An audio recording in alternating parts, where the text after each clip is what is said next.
Thank you for listening to the Mindful Midlife Crisis.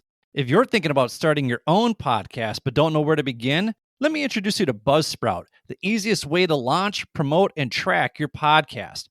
I've been using Buzzsprout for the Mindful Midlife Crisis since the very beginning, and let me tell you, it's a total game changer. With Buzzsprout, you'll get your podcast listed on all the major platforms like Apple Podcasts, Spotify, Overcast, and more, all with just a few simple clicks. Plus, their stats dashboard gives you everything you need to see how your show is performing, including detailed insights into your audience and download numbers. I am absolutely addicted to this feature because I love seeing all the places around the world where the show is being downloaded, from major metropolitan cities like Chicago, Illinois, Frankfurt, Germany, and Sydney, Australia, to little rinky-dink towns like Louisburg, Nova Scotia, and my hometown of Sauk Center, Minnesota. The best part? Buzzsprout is super easy to use. Whether you're a podcasting pro or just starting out, Buzzsprout will guide you through the entire process with no tech background required. You can even add magic mastering to make your audio sound its best without all the complicated editing. Go to the show notes and use my promo link to get a $20 credit to your account that you can immediately use to get your podcast up and running. So what are you waiting for? Hit that link in the show notes to start your podcast today. Ever wonder how I get such crystal clear audio and video quality during my guest interviews? It's all thanks to Riverside FM. Riverside FM is my go-to platform for recording studio-grade quality audio and video interviews, no matter where you or your guests are. I've been using Riverside for the Mindful Midlife Crisis for almost the entirety of the show, and it's made a world of difference in the clarity of my audio and video. Plus, it's super easy to use. Riverside records each participant locally in 4K video and uncompressed audio, so even if you or your guest's internet connection lags, your recordings come out crystal clear. You don't have to worry about glitches or delays ruining the conversation. It's like recording in a professional studio without ever leaving your home, which is perfect for a guy like me who records in locations all over the world.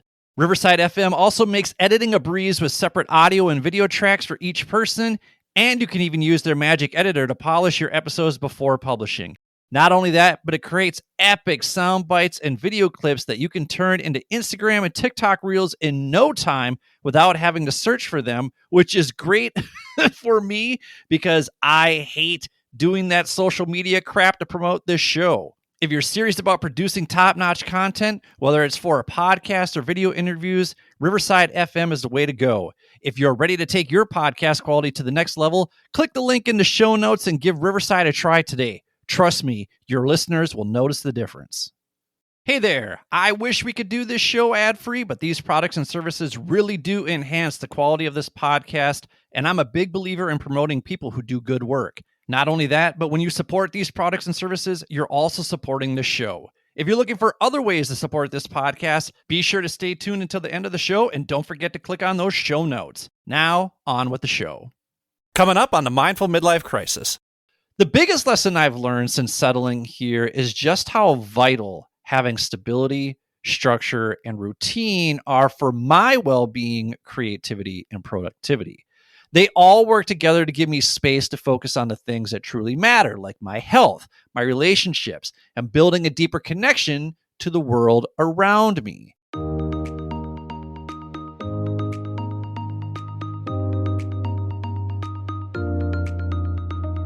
Welcome to the Mindful Midlife Crisis, a podcast for people navigating the complexities and possibilities of life's second half. I'm your host, Billy Lahr, an educator, personal trainer, meditation teacher, and overthinker who talks to experts who specialize in social and emotional learning, mindfulness, physical and emotional wellness, cultural awareness, finances, communication, relationships, dating, and parenting, all in an effort to help us better reflect, learn, and grow so we can live a more purpose-filled life. Take a deep breath, embrace the present, and journey with me through the Mindful Midlife Crisis.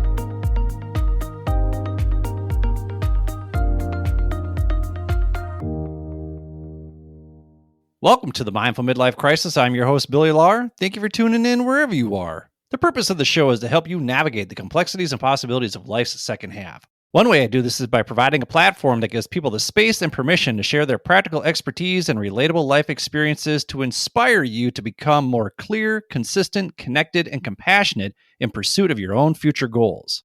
If you want to listen to some of my favorite conversations from the past, visit www.mindfulmidlifecrisis.com/fan faves. That's where we post past episodes that generated the most buzz from our loyal listeners, like my conversation with Jody Farr. That's episode 44, The Urgency of Awareness, where we talked about normalized and non-normalized societal systems. That topic was super, super fascinating. We also discussed how looking at our own normalizations impact how we view our experiences and how others may view them, as well as what tools we can use that can improve our interactions and lead to more awareness of what's a normalized experience for some, but not normalized for others. This was a great conversation that put privilege in perspective in a guilt-free, non-threatening way. If you like that episode, be sure to check out Jody's podcast and get her book. Both of those are titled The Urgency of Awareness, which I've linked in the show notes. When you use those links, not only are you supporting our guests, but you're also supporting this show. Lately, though, I've been sharing how practicing intentional and mindful living over the last 10 years has helped me navigate the trials, tribulations, and triumphs of my own midlife crisis. Being more intentional and mindful has helped me process my anxiety in a much healthier way by reducing my emotional reactivity and impulsive behavior, which in turn has helped me improve my relationships and communication with others. So, if you're ready to make a meaningful change in your life, visit www.mindfulmidlifecrisis.com and download your free Jumpstart Your Midlife workbook. This workbook offers a comprehensive guided approach that will help you transform your midlife years with actionable steps, reflective exercises, and practical insights that will empower you to unlock your potential and build a more fulfilling life for yourself. These are the same skills, strategies, and resources I use in my own life based on years of research and experimentation to find a bit more calm and clarity amidst the chaos. So if you're ready to take the leap, go to www.mindfulmidlifecrisis.com and take action now. But here's the deal. I don't have all the answers to life's mysteries because there are still days when I'm a hot mess. But by sharing my experiences as well as the experiences of others, my hope is that you'll see you're not alone in your experience. When we journey together and offer encouragement, we create a stronger, more connected community where everyone can thrive because at the end of the day, we'll always achieve more working together than we ever could alone.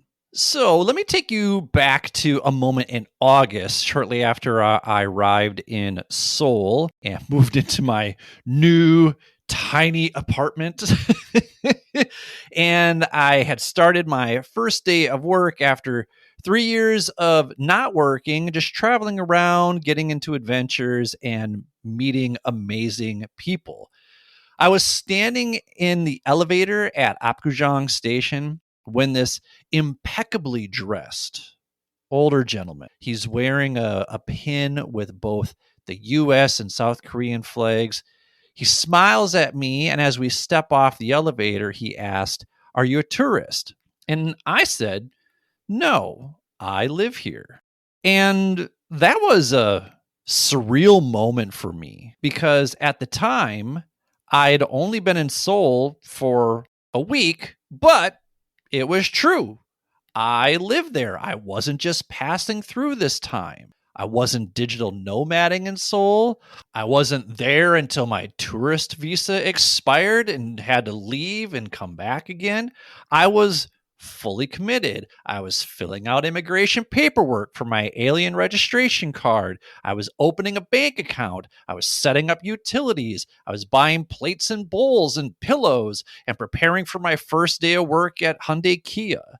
It was official and it was finally true. I can say I live in Seoul. Now, if you'd told me 3 years ago that I'd end up in Seoul, settled into a routine with structure, stability, I probably wouldn't have believed you. For years, I chased the digital nomad dream, convinced that a flexible, untethered life would bring me more freedom and fulfillment. And for a while, it did. Traveling, exploring new cities, meeting fascinating people, all of that was exhilarating. But over time, I realized I was trying to force myself into a life that didn't quite fit my needs. The freedom I thought I wanted started to feel more like a lack of direction. I wasn't grounded and I wasn't thriving. Looking back, I can see it now. I needed structure. I needed stability. And being here in Seoul has finally given me that. For the first time in 3 years, I received a paycheck. I opened a Korean bank account. I got a phone number, which, by the way, a Korean phone number is your lifeline here. You cannot survive being in Korea for a year without having a Korean phone number. You also cannot survive living in Korea without having a coupon account, which is basically Korea's version of Amazon. You have no idea how much simpler having a coupon account makes your life here in Korea. It is so fantastic. Thank you, coupon. Thank you for all you do, except all the things you do for the environment. That's not good. But thank you for making my life easier. I'll be long gone when the environment has gone to shit anyway. That's a terrible mindset to have. You should not think like that. Anyway, these small but significant steps have been grounding in ways I didn't anticipate. They're not just logistical wins either. They're reminders that I've arrived in a place where I can build something meaningful. Yes, there have still been challenges because that's what's expected when making a huge life change. For instance, Koreans put last name first, first name last. But on my bank account, they set it up as Billy Lar. So I had to go to the bank a couple times over my lunch in order to get that sorted out. I had to use Google Translate. But now I'm finally all set. And the payoff when encountering these situations is that when things finally get figured out, the excitement and joy you feel is like being a little kid on Christmas morning all over again because you're so happy. You're so relieved. Each time I left the bank, I've done so in a delirious stupor because I was so relieved that they were able to fix the issue because it really does make my life that much easier here. And when I look at my daily life now, it's a far cry from the whirlwind of nomadic living.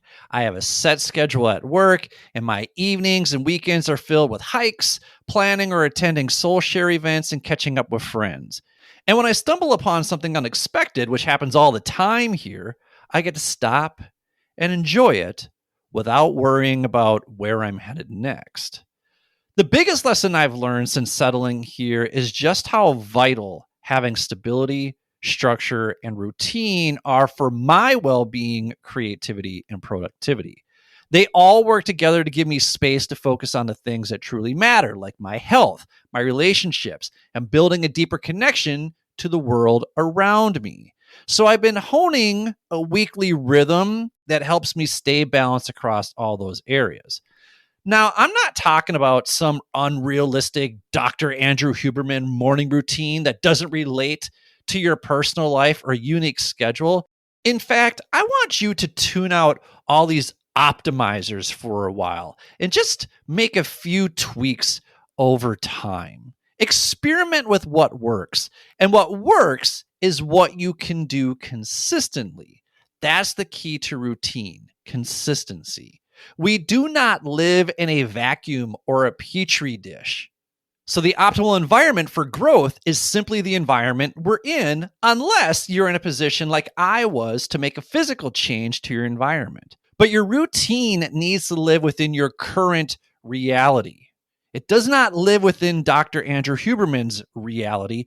You do not have his reality.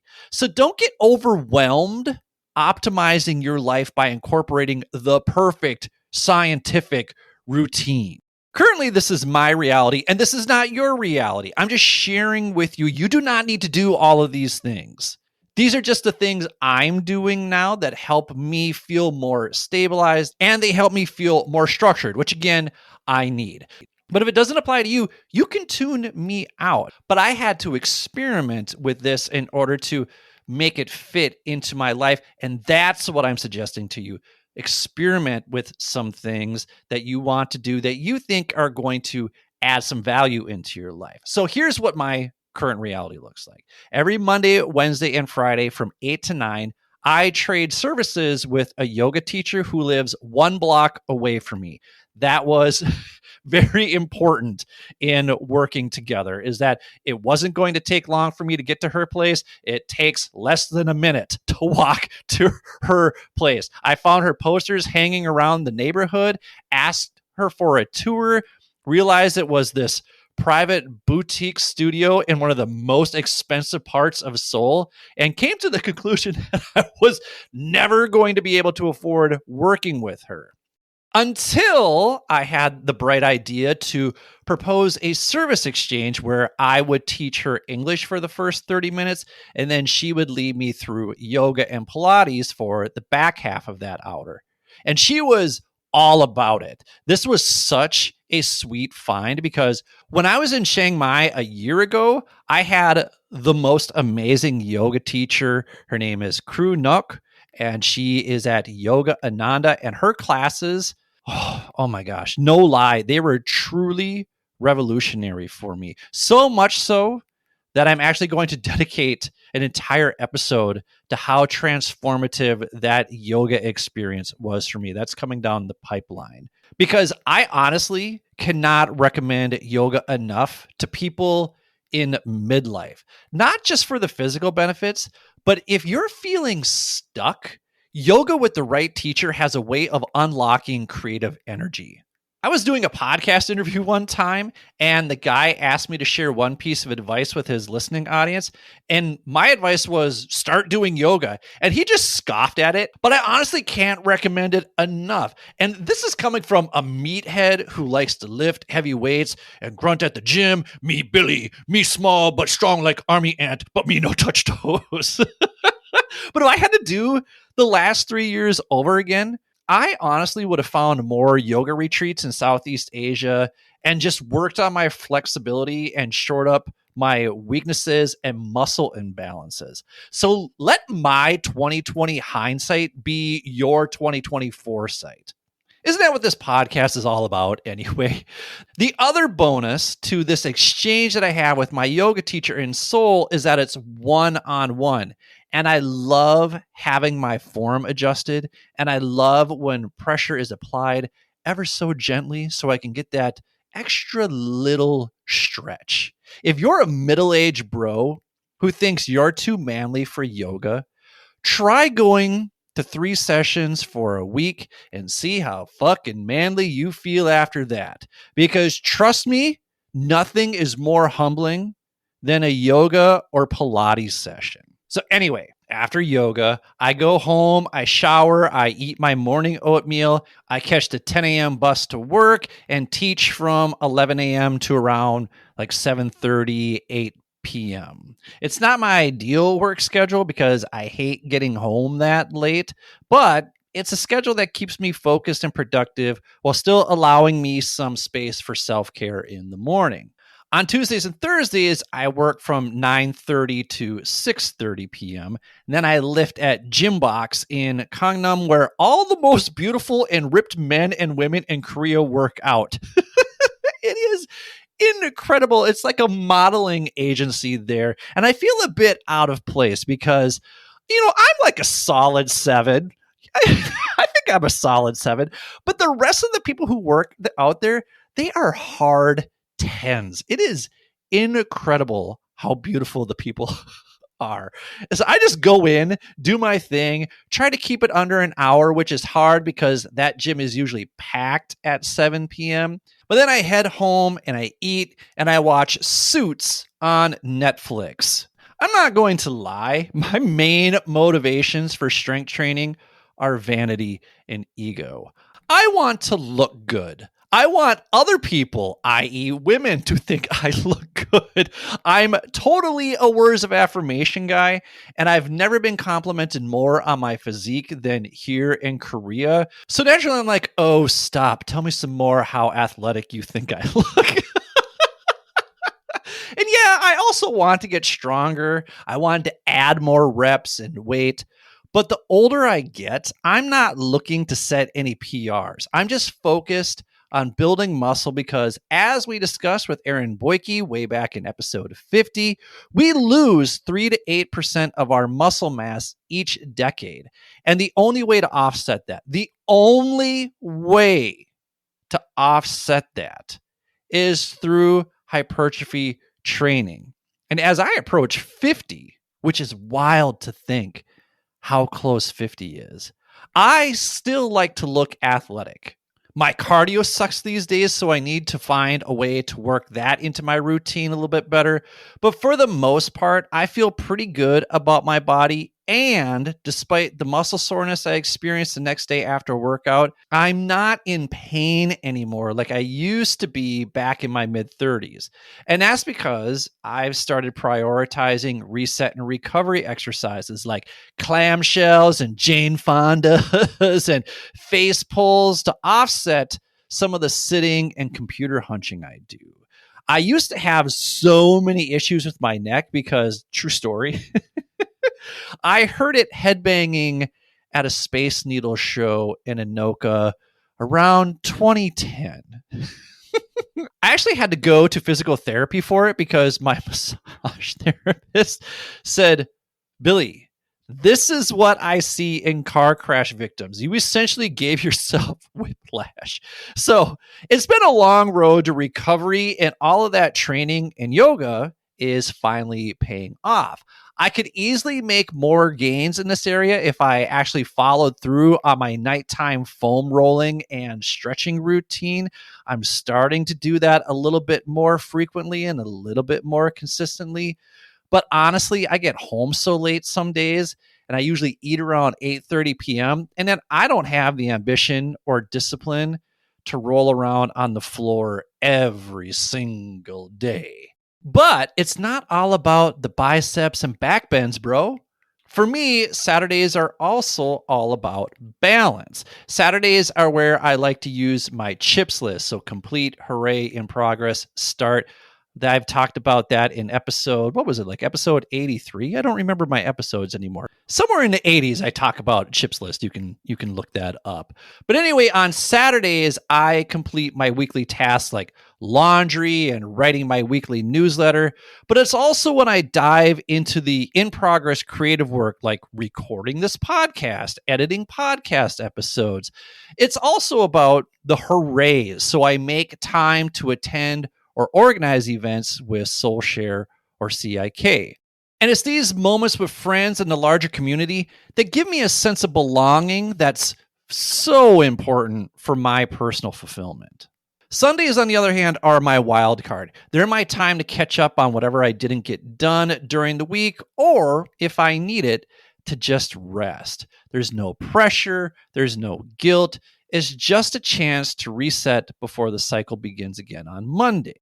And again, let me reiterate, this is what works for me. This is not what your schedule needs to look like. It's not what your routine needs to look like. There are things I've abandoned along the way that I might pick back up again someday, but right now, I'm pretty content with how my days are structured. And honestly, it's what I needed more than anything. So when we come back, I'm going to share 5 essential questions you need to ask yourself to adopt more stability and structure in your life. And if there's a specific area in life that you want to focus on, be sure to check out this week's sponsors. Thank you for listening to the Mindful Midlife Crisis.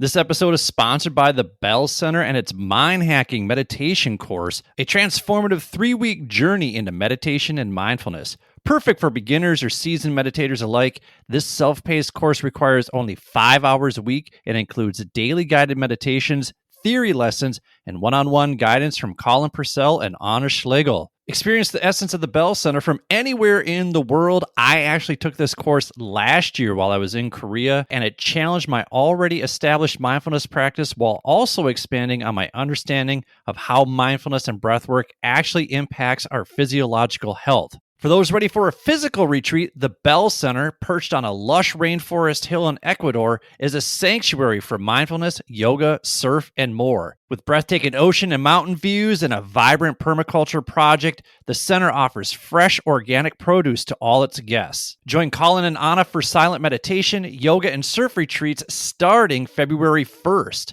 I actually attended a breathwork workshop with these two when we were all at the Angkor Island Surf Camp in Dakar, Senegal, and that workshop helped me reevaluate my relationship with my breath, and I know working with Colin and Anna, whether online or in person, will do the same for you. Learn more at www.thebell.center. That's www.thebell.center. Give them a follow on Instagram and be sure to check out episodes 48 through 49 of the Mindful Midlife Crisis, where I talk with Colin and Anna about how the power of breathwork can enhance our lives. The Bell Center. Stoke your inner calm one breath at a time. This episode is sponsored by Gray Tonic. Do you ever question your relationship with alcohol? Gray area drinking, and gray areas in general, affect millions of people who don't identify with extremes but still feel something isn't quite right. Whether it's with alcohol, your health, or even relationships, these gray areas can quietly hold you back. If this sounds familiar, don't miss episode 61 with gray area expert Carrie Schweer, where she shares her personal journey through gray area drinking and explains how her own frustration with traditional programs led her to create Decide 30, a new program from Gray Tonic that doesn't just address drinking, but tackles all those in-between spaces where we tend to get stuck. With Decide 30, you'll explore what drives your habits, refocus on what truly matters, and develop daily tools to start moving forward. One of my listeners who worked with Carrie shared that her approach opened doors in ways he didn't expect, helping him to become a better husband, father, and leader. And as someone who's personally moved through gray area drinking and has been sober for over a year now, I can tell you firsthand the difference it makes to be clear and intentional. So if this resonates with you, check out the link in the show notes to learn more about Gray Tonic's Decide 30 program. This might be the exact opportunity you've been waiting for to make lasting changes in every area of your life. This episode is sponsored by Beyond Coaching with Jeannie Love. Looking to create a more inclusive workspace for your neurodivergent colleagues? Or maybe you're seeking effective strategies for your own ADHD journey. If so, check out episode 99 of the Mindful Midlife Crisis with Jeannie Love, a neurodivergent coach and consultant with over 20 years of experience specializing in ADHD and autism. Jeannie helps organizations create workplaces where neurodivergent employees can excel. Through tailored consulting, she provides environmental audits, practical recommendations, and specialized coaching and training to support neurodivergent team members. She's also equally passionate about coaching professionals who discover their neurodivergence later in life.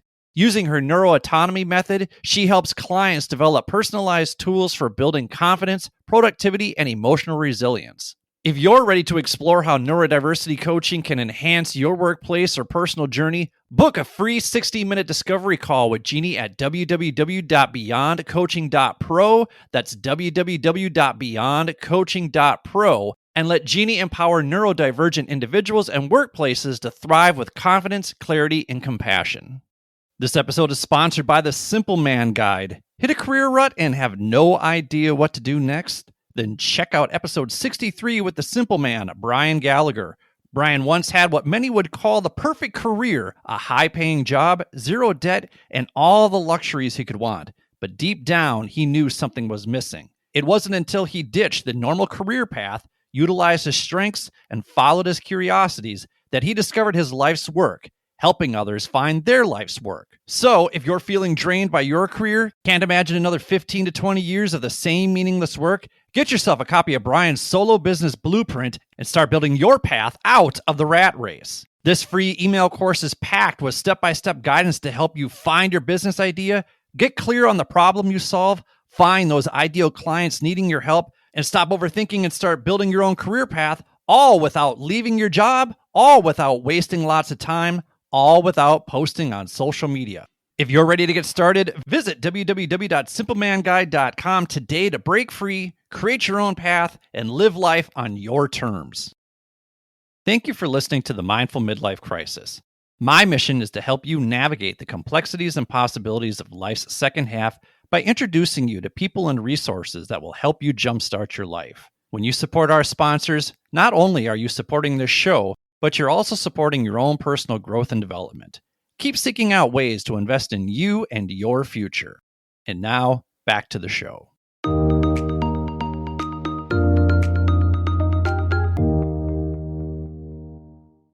Welcome back to the Mindful Midlife Crisis. Today, we're talking about how to cultivate and embrace more structure and stability in your life. So now it's time for 5 essential questions. Don't you guys feel like I need theme music for this segment? I do. It makes me wish my good friend, the always entertaining Matt Hazard, was still on the show so he could sing some groovy melody right here. Actually, that's not a bad idea. Matt Hazard, if you're listening, which I hope you still are. And in effect, I'm going to extend it out to all my listeners out there. Here's a little challenge. If you're musically inclined and want to create theme music for the 5 essential questions segment, send an audio clip to Billy at mindfulmidlifecrisis.com. And if I choose yours, I'll feature it on the show, give you a little shout out, maybe get you something nice, take you out for a nice seafood dinner, and never call you again.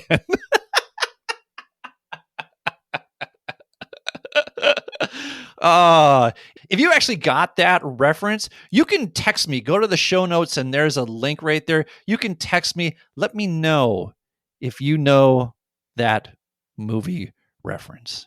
Anyway, this segment is designed to help you reflect, learn, and grow as you navigate life's complex decisions. Even without the theme music so far, each episode I'll present 5 thought-provoking questions aimed at fostering self-awareness and personal growth.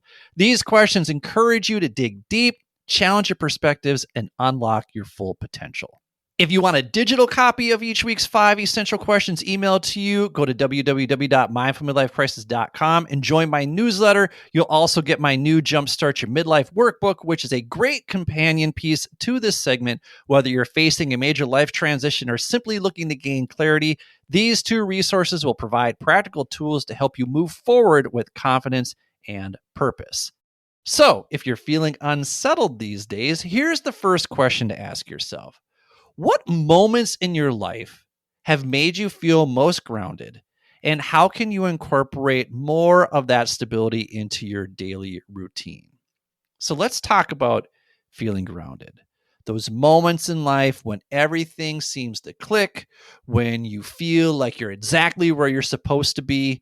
For me, one of those moments was coming back to the US last summer. It's interesting to reflect on how different it felt compared to my previous returns. Because when I got back to the States in June of 2022, after my first Korean tour, I couldn't wait to get back to Seoul. I was still so full of love and adrenaline from the overwhelmingly joyful experience I had had with my new friends that I couldn't wait to get back here. Not only that, but I was planning to revenge travel all through Thailand, Singapore, Vietnam, and Japan because those were my original bucket list countries when I first planned this odyssey. But due to COVID, I wasn't able to visit any of them. So after 9 months of making my way through those countries, I once again landed back in Minnesota in the summer of 2023 and felt extremely disconnected to what little life had to offer me there. And I couldn't wait to leave again. Except that time in 2023, I didn't really have a plan. I wanted to bring the podcast back and I wanted to build my coaching program. But truth be told, I had no clear direction. I had no engaged community. I had no place to live unless I moved back in with my dad, which I did not want to do. And money was running thin at that time. So what did I do? I went to Mexico City for a month.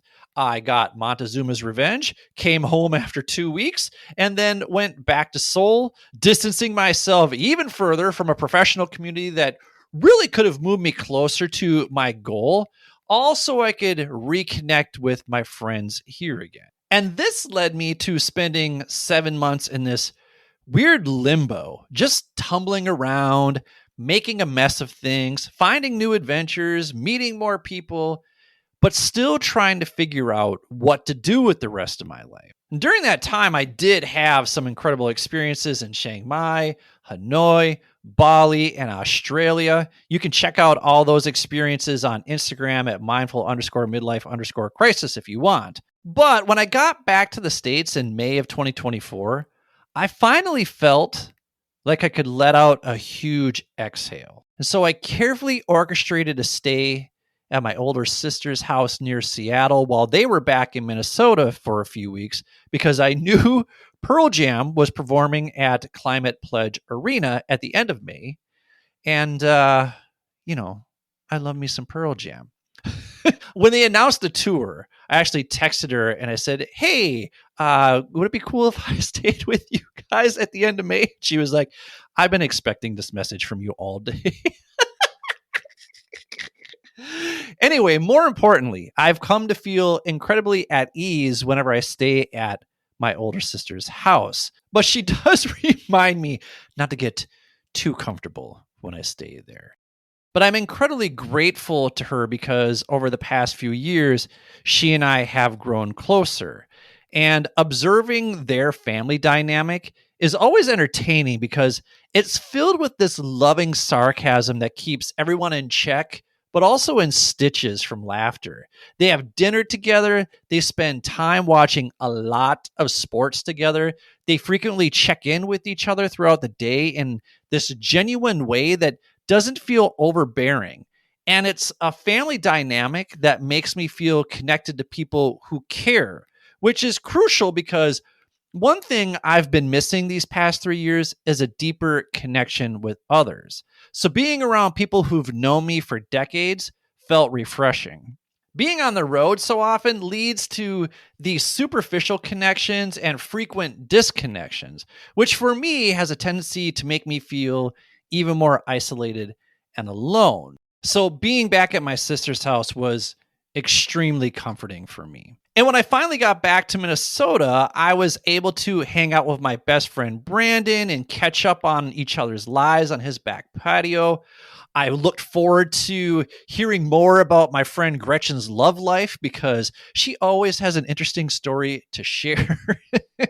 I looked forward to laughing hysterically with the gang at my buddy Phil's birthday party. I looked forward to giving my buddy who lost his mom last year a big hug.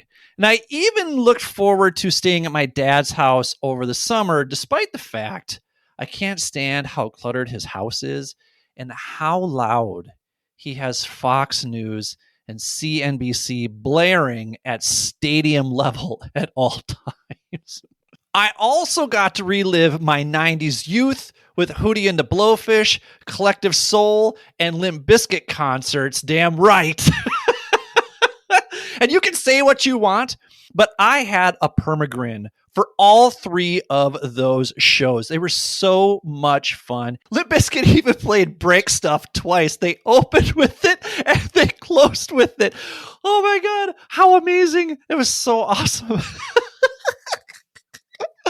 I love me some Fred Durst. One of my favorite quotes, the friend who I went to that concert with, he said, listening to Limp Bizkit in your 40s is a lot like masturbating in your 40s. After you do it, there's a sense of guilt and a little bit of shame, and you're like, why am I doing this? But while you're doing it, you remember why you did it in college, because it's fucking fun. And I had a blast at Limp Bizkit. It was so much fun. I also got to see my good friend and former co-host Brian on the bass rip shit up with his band Gen X Jukebox. Give them a follow on Instagram too. So yeah, needless to say, being back in Minnesota last summer felt a whole lot different. It felt a whole lot more grounding, and it was just a whole lot more fulfilling. I guess third time's a charm. So here's what I want you to do. Reflect on the experiences that have brought a sense of calm and security and joy in your life. What practical steps can you take to recreate that feeling in your current circumstances? Our next essential question is, how have your perceptions of freedom and stability evolved over time, And what role does structure play in your happiness? So I love Ramit Sethi's I Will Teach You to Be Rich and his concept designing your own rich life because it really helped me better understand the balance between financial freedom and time freedom. He talks about how a rich life isn't about hitting some arbitrary number in your bank account. It's about deciding what truly matters to you and building your life around that. For some people, that might mean extravagant trips or luxury cars. For me, it's about creating a balance between freedom and stability. It's about having enough financial security to feel grounded while also carving out the time to pursue what fuels my creativity, whether that's podcasting, hosting events, teaching, or just exploring the world. And though it might sound counterintuitive, I've learned that structure is actually what allows me to enjoy more freedom. Without some kind of framework, whether it's a daily routine, a financial plan, or clear goals, freedom can start to feel aimless. This would often happen to me during summer vacation back when I was teaching. And had I paid attention to that, I would have recognized this same restlessness and instability when I was tumbling through limbo the last few years, not knowing my next move or having any real sense of direction despite having all the time in the world. So now I've created intentional routines that keep me focused. That structure doesn't feel limiting to me. It actually feels liberating because it's aligned with what I value. So when I think about my rich life now, it's not about choosing between financial freedom and time freedom. It's about finding the sweet spot where the two work together. Financial stability gives me the foundation I need to feel secure, while time freedom allows me to use that stability in a way that feels meaningful, whereas structure bridges the two, helping me turn my definition of a rich life into a reality. So consider how your previous views on freedom and structure can shift. How might embracing stability open new doors for your personal growth? Our next essential question asks, what small victories in your current life remind you that you're building something meaningful? The fact that I'm working and living in Seoul, something I dreamed of doing years and years ago, feels like a watershed moment in my life. I know I hemmed and hawed about actually moving here, but I do have an explanation for why. But that's a story for another day. We'll get to that. Regardless, I'm here and I'm making progress. I'm slowly and strategically building something here. And though I'm hopelessly impatient, when I turn my focus back to the original vision of this podcast, I'm reminded I'm right where I need to be. Do I kick myself for not getting here sooner? Yes, of course I do. And there are times when I allow that to drag me down. But routine and structure create opportunities to take intentional action so that I don't wallow in those thoughts for too long. Not only that, but I'm continuing to carve out my place here in Seoul. I've hosted or helped plan live music events, our Soul Share Halloween party, and our third annual Soul Share Friendsgiving party. Another small victory is my weekly newsletter. Every time I hit schedule post, I know it's going out to an engaged audience with a high open rate. That's a small but powerful reminder that the words I put into the world are reaching people, resonating with them, and maybe even helping them feel a little less alone. And when I get messages like the one Cousin Corona sent me that I talked about in episode 180, I put messages like that in the win column. And of course, bringing back this podcast is another W for me. The show has been such a significant part of my journey, and reviving it feels like reclaiming a piece of myself. It's a space where I can reflect, connect, and share in a way that feels deeply personal, purposeful, and creative. Every new episode is like planting another seed in my larger mission of helping others navigate life's second half more mindfully and intentionally. These small victories may not be life altering on their own, but together they're the building blocks of something much bigger. They remind me that I'm not just spinning my wheels. I'm creating a life filled with meaning, purpose, and connection. So take time to appreciate the little milestones in your life that signify progress and connection. The next question I want you to ask yourself is, what routines or habits can I implement to create a stronger foundation for my health, relationships, and personal fulfillment? As I mentioned in the first segment, what I've learned more than anything the past 3 years is just how invaluable structure and routine are to my success, well-being, and happiness. And I'm not just talking about checking boxes on my to-do list either. I'm intentionally aligning my habits with what matters most: staying healthy, nurturing relationships, and finding fulfillment in both work and creativity. It's a structure that works for me because it's flexible enough to adapt, but intentional enough to keep me grounded. So, think about how structure could support your overall well being. What specific routines could help you feel more balanced and present? Finally, where in your life are you rushing? And how might slowing down help you appreciate the present moment more fully? So, yes, blocking out my day gives me structure, keeps me productive, and helps me avoid too much aimless time wasting.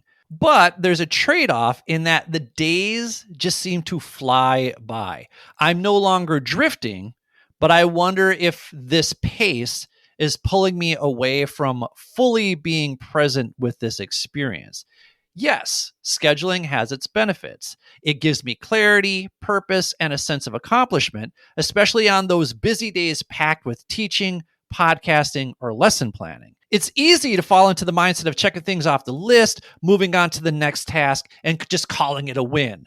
But when I rush from one block of time to the next, I risk missing out on the quiet moments, the small wins, or even just the satisfaction of completing something meaningful. And I know I could be much better at doing little stuff like this, because when I do slow down, even for a few moments, it's like giving myself permission to savor the work I'm doing. The present becomes less about getting through the day and more about enjoying the process of building something meaningful.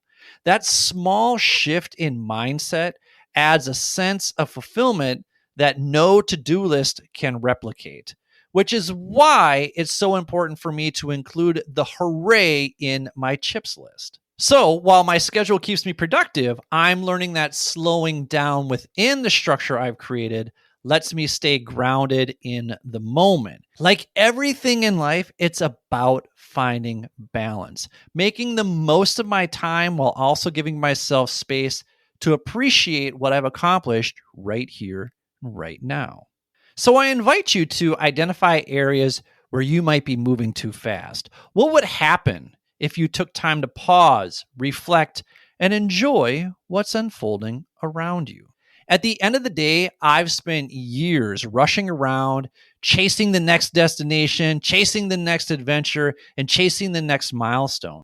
But being back here in Seoul has reminded me that it's okay to enjoy routines and structure, because ultimately, that's what I need more than anything to thrive. So, how about you? Are you feeling off kilter? What do you need to find your footing? If you need a spotter, shoot me a message and let me help you do some of that heavy lifting, because there's no reason for you to go through it alone, bro. Hey, if you enjoyed this week's episode, don't forget to subscribe to the show wherever you get your podcasts so you never miss a future episode. If you're an Apple listener, you can do that by clicking the plus sign in the upper right-hand corner. If you're a Spotify listener, click the follow button and then click those 5 stars under the cover art to show the show some love. I would also greatly appreciate it if you would share this episode with the people in your life who may need a little more stability in life. And if you do that on Instagram or LinkedIn, don't forget to tag me, bro, because sharing is caring.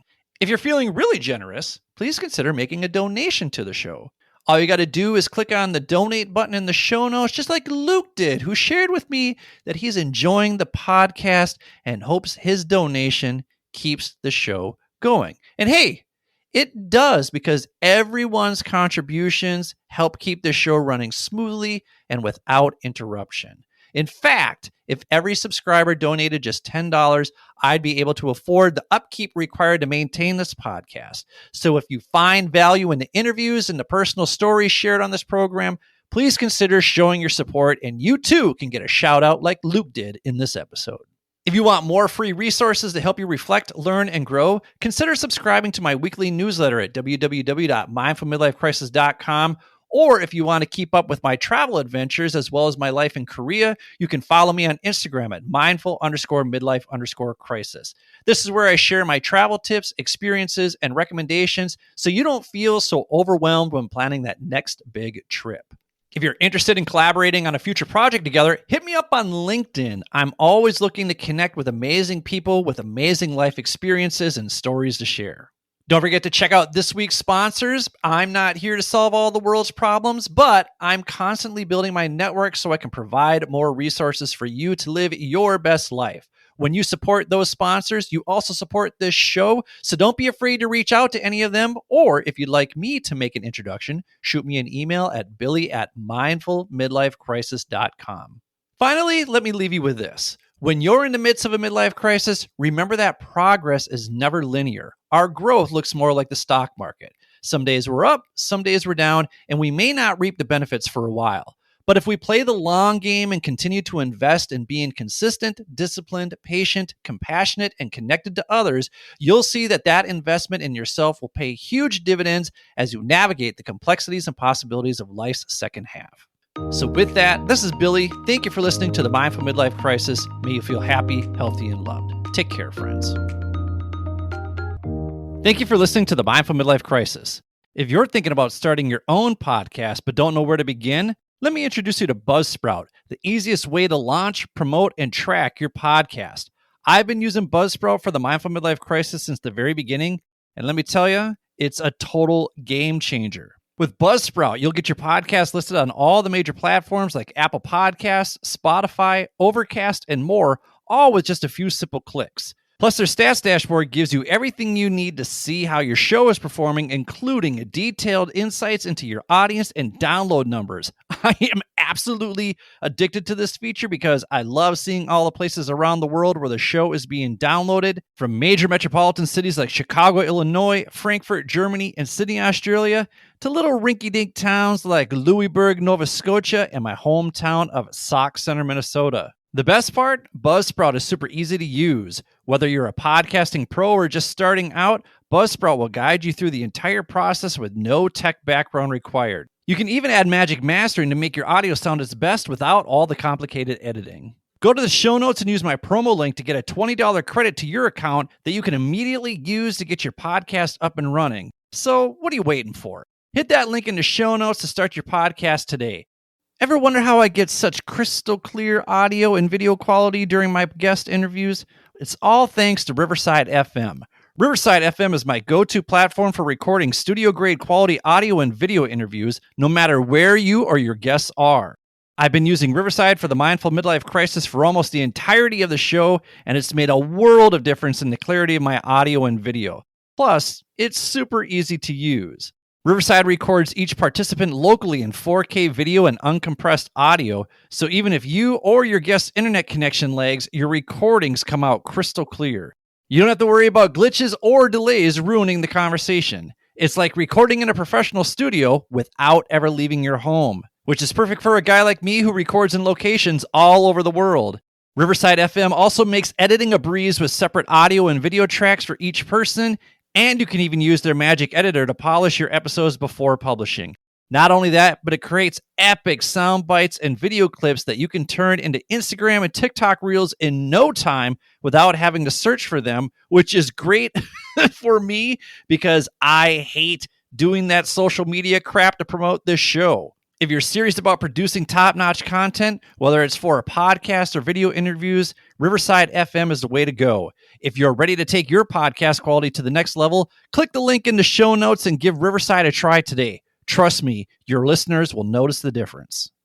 Hey there, I wish we could do this show ad-free, but these products and services really do enhance the quality of this podcast, and I'm a big believer in promoting people who do good work. Not only that, but when you support these products and services, you're also supporting the show. If you're looking for other ways to support this podcast, don't forget to click on those show notes. Thank you for listening to the Mindful Midlife Crisis.